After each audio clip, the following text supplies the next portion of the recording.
and we expect to see you get back on the road to face SMU on Friday, please. Yeah, I was really pleased with our football team. Coming off the bye week, a few weeks back, we really challenged our guys to continue to prepare, to focus on ourselves, and just try to be the best version of this Memphis Tiger football team that we can be. And you've seen a great response. Here this last week, getting back in the Liberty Bowl, I thought we probably played our most complete game with all three phases, making a great impact. I thought our defense was, dominant in a lot of ways. You'll be able to stop the run. I think held Tulsa to a season low in rushing. Didn't give up any of the explosive plays that had shown up, in previous weeks. You offensively showed great balance. We're able to establish a run, and you still be very efficient in the passing game. And then, obviously the big, punt return by Pop Williams really gave us a great spark. So, like I said, proud of our guys. That puts us in position for another big game here this week and be on national TV. Against a very talented, and challenging SMU squad. Having to go back on the road, we know that there's going to be adversity. We know that that we're going to have to play hard to our best level. And this SMU team is impressive in a variety of different ways. They're leading our division, and we know it's going to be a heck of a matchup. So we're excited about the opportunity. With questions for Coach Norvell, star 1 on your telephone keypad to join the queue. Then the operator will introduce you. We'll hear from Brian Moss with TigerSportsReport.com. Hey, Coach, you had a very nice defensive effort. When you went back and looked at the film, what stood out to you about your team?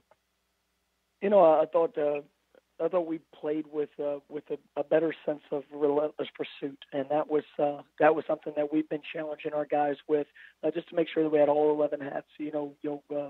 Working to the football. I thought our defensive line was much more productive, being able to play in the offense's backfield, for a lot of the game. And we had our season high in TFLs and quarterback sacks.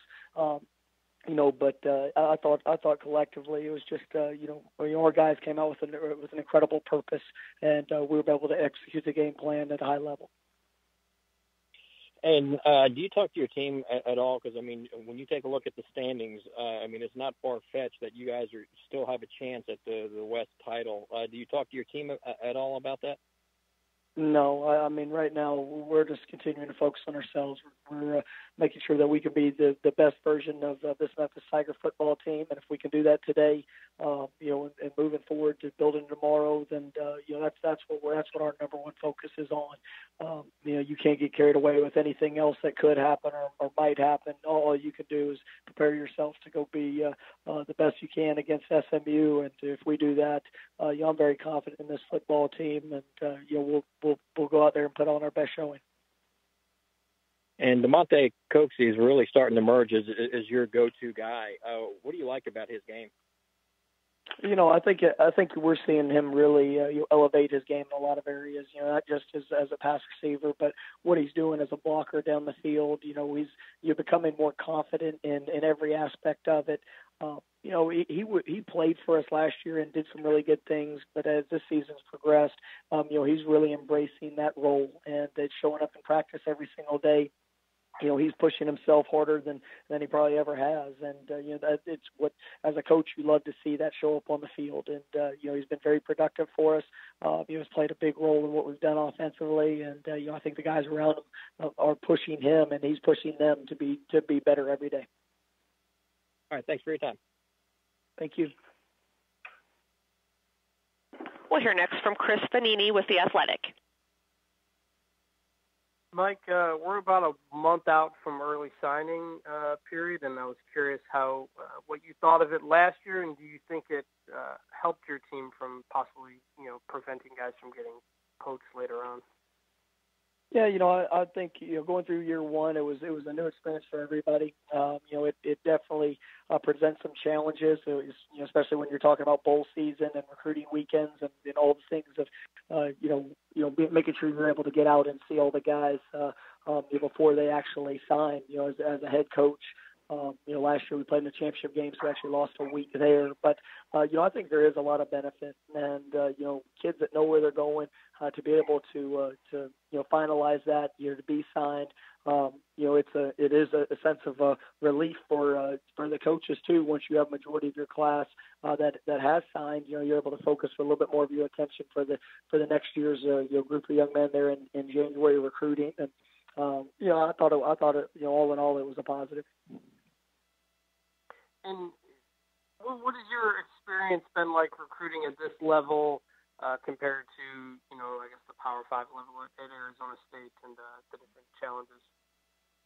I think you always need to be unique to who you are, and we've got a great product to sell here at Memphis. That's something that we've been able to attract an elite level of student athlete. Since we've been here, and our guys have competed. We've had All-Americans, we've had guys that have gone on and been high draft picks. But you have to identify what a young man is looking for, and then be able to show why Memphis can be different than any other place. I don't get too caught up on the conference or the logo that you're competing against, because for the student athletes, it's all about their personal experience, and we want to put them in the right situation for them to be showcased. And if you can check all the boxes for what's important to them, then the conference or the logo you're competing against doesn't really matter. Thanks, Mike. Thank you. Take one more for Coach Norvell, please. And that will be from Dan Tortora with WakeUpCallDT.com. Good afternoon, Coach. How are you? Doing well, Dan. How about yourself?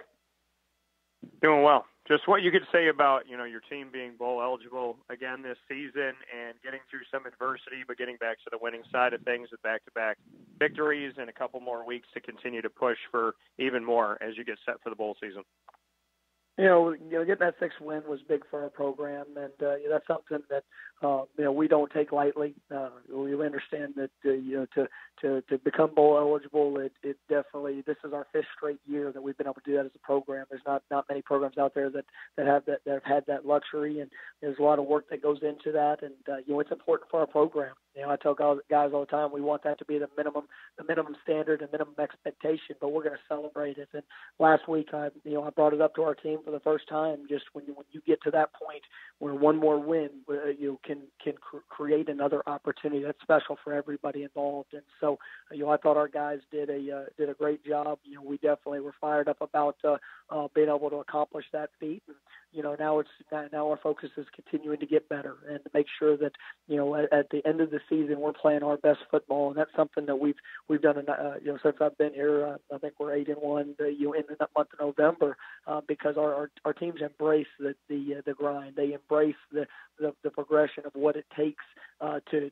achieve success. And so this week presents another opportunity. And we just got off the practice field. I thought we had a great practice. Our guys, they're excited about going to work. They're excited about preparing for an outstanding opponent this week, and we're going to put everything we have out there on the field come Friday night. And then, as far as the conference, just what you can say about the American Athletic, what it's been, what it's done, what it's achieved as a whole, in your opinion, as the inside looking out. You obviously respect it, but the outside looking in still seems to struggle sometimes with that Power 6 conversation. I'm so proud to be a part of this conference, and to see the coaches, the players, the competition that we experience each and every week. That's what makes it special. And sometimes people look for whatever reason they can to downplay the success that we've been able to achieve as a conference. But in reality, we've shown well in every arena, whether it's the non-conference games, whether it's the bowl games that our guys, whether it's the NFL draft and showcasing our players. This conference is incredible. We've had a great run in our 5 years.